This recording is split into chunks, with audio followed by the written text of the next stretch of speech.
Now, Zespri's alumni have filtered into some pretty top jobs. Silver Fern Farms with CEO Simon Lemmer, Primary Sector Council's Chair Lane Jager, and even New Zealand's National Party leader Todd Muller, highly regarded for their respected, humble approach to leadership from their incubation at Zespri, among others.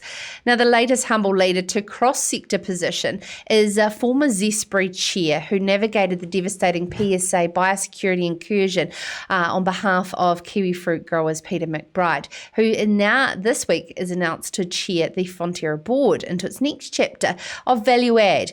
And we're about to hear about his vision for the global dairy giant. And Peter joins us now. Good evening, sir. Hi, Sarah. How are you? Good. Firstly, congratulations on the new promotion. How does it feel? Thank you. Well, it was very humbling, actually. I mean, to be given this opportunity, it's a great honour, really. So I'll certainly give it my best shot. Hey, some big boots to fill. Van der Hayden, Wilson and Monaghan.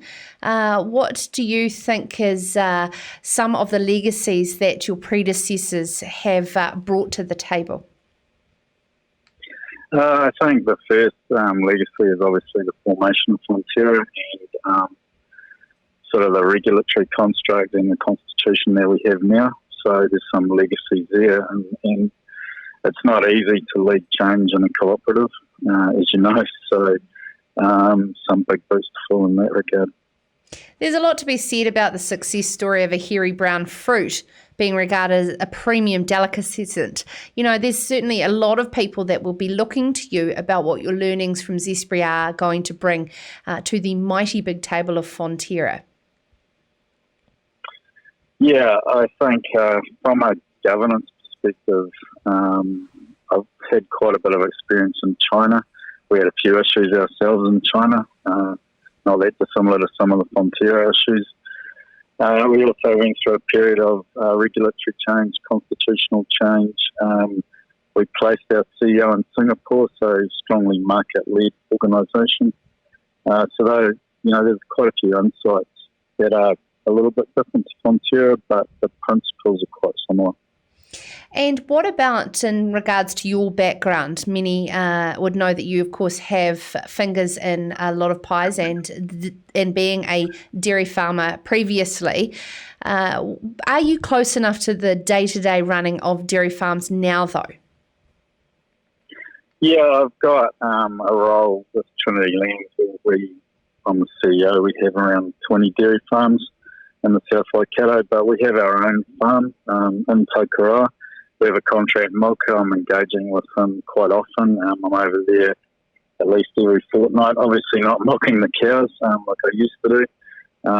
Life's changed for me in that regard, but certainly very engaged in the farm.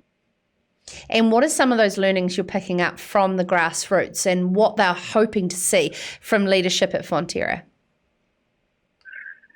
I guess, there's two parts to that. There's what they're looking for from us, I think, is how we engage with them. It's pretty important to farmers. They're looking for some change in that regard, I think, and that's what John's already leading a lot of that change. I think they're looking for us to champion their cause for them, and that comes in two parts. I think partly they feel under a lot of pressure from what I would call changing consumer trends, but also potentially regulatory pressure. And I think it's how we lead them through that and how we respond to those challenges, I think, is really important. So if we take a market perspective and look for the opportunities and the threat, I think it becomes quite defining for us. So a different perspective and how we look at those things, I think, is quite important. And Fonterra has shown signs of moving to a value add with the recent cooperative difference of a 10 cent per kilo of milk solids for more sustainably produced dairy. There is also murmurings on the ground, though, that it's not a fair playing field for everyone. Is this just the jolt dairy farmers need, though, to think differently about what premium and added value means?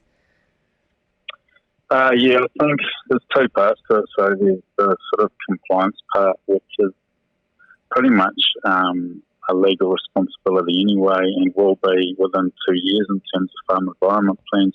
But on the other side, there are milk quality parameters that are also important. Now, there's a bit of philosophical in all this, because some folks have a view that when you belong to a cooperative that you're all equal. And I think there's a different paradigm, and it's called equal opportunity. So I think it's really important that everybody has an equal opportunity and to participate. And I think that's more of a useful way of looking at a better perspective. Absolutely. I think so. You've used some great terminology there. What are some of your biggest learnings from the PSA outbreak and from biosecurity that you'll bring forward, particularly around farmer communication? I think it's a two-way thing. So I think the relationship now under the current construct with MPI is a much better one than what we had when the incursion occurred for PSA. The comms is way better, and there's also a partnership approach to breaches at the border. So, in particular in kiwifruit, one of the most significant threats is brown marmorated stink bug. But we have the constant threat of Mediterranean fruit fly, and you'll see how industry partner with government in resolving those issues. And I think it's a lot better than what it was 10 years ago. I think we've moved forward a long way. Thank you so much for taking the time to join us, Peter. And again, congratulations on the new role as chair of the Fonterra board. It's certainly a very big job, as we've observed over the decades, and a tough one at that. I'm sure we'll be speaking to you a lot more into the future. That's Peter McBride, the new Fonterra chair. This is Sarah's Country.